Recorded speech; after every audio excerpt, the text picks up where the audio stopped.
नाज़िन जैकमाबाद वेझो government primary school नूर मोहम्मद पठान जी इमारत ज़बून बणिजी वई आहे, जंहिं सबबि उस्तादनि ऐं शागिर्दनि जूं हयातियूं दाव ते लॻल आहिनि। वधीक तफ़सील ॾिसूं था हुज़ूर बख़्श मुगेरी जी हिन रिपोर्ट में। सूबे अंदर तालीम जो निज़ाम बेहतर हुजण वारी दावा गलत साबित थियण लगी आहे। जैकाबाद में तालीम खाते जे आला अमलदारनि जे बेध्यानी सबब तालीम जो निज़ाम तबाही जे किनारे ते पहुतल आहे।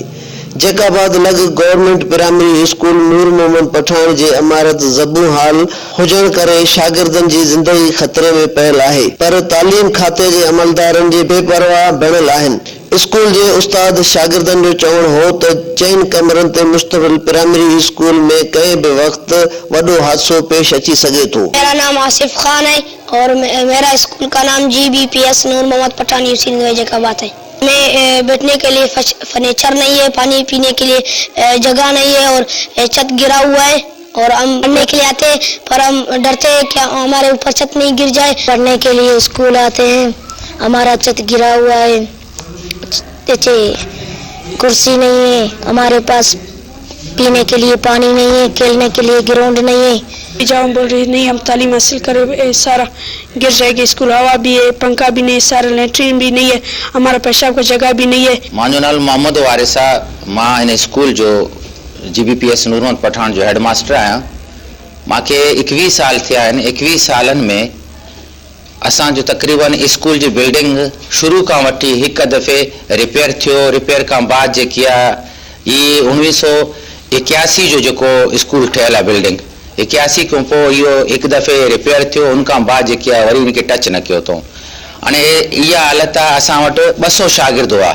200 शागिर्द मां जेको आहे हाणे 100 असां वटि दाख़िला आहिनि ॿार, पर सची पुछो त 100 मां जेको आहे 30-35 अचनि था पिया। काफ़ी पेरेंट्स मूंखे अची हिते उन्हनि चयो आहे त बाबा इहा ज़िम्मेवारी केरु खणंदो जो ज़बून हालत में जेकी आहे तव्हां वेठा हो, ॿारनि खे विहारे पढ़ायो था पिया, तव्हां अचो था, तव्हां रेगुलर आहियो, पर असांजे ॿारनि सां हिकिड़े क़िस्म जी नाजाइज़ी आहे। मां सम्झां थो को हिन स्कूल में को हिकिड़ो जो बि सहूलियत असां वटि न आहे। को हिकिड़ो शइ जी सहूलियत हुजे जो असां उन खे बि मीडिया में ज़ाहिर कयूं बाबा असांखे हिन शइ जी सहूलियत आहे। लेकिन असां त ॾिसूं था ऐं तव्हां बि ॾिसो था, बल्कि कई ऑफिसर बि आया विया आहिनि, कई मीडिया वारा बि आया विया आहिनि, जेको असांजो इहो हिकिड़ो दाव कूक आहे साईं असांजे लाइ कुझु कयो।